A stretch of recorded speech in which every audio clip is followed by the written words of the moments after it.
Minasyaitonirrajim. Bismillahirrahmanirrahim. Assalamualaikum warahmatullahi wabarakatuh.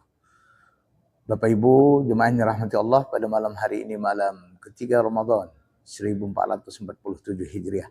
Doa kami menyertai Bapak Ibu sekalian, semoga kita semuanya Ramadan kita menjadikan kita hamba yang bertakwa kepada Allah Subhanahu wa taala.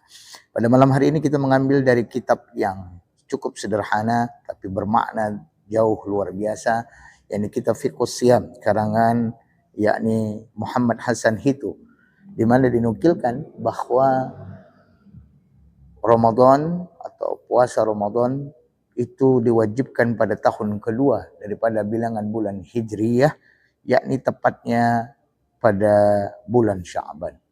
Dan baginda Rasulullah itu berpuasa kurang lebih 9 kali selama ibadah Ramadan diwajibkan.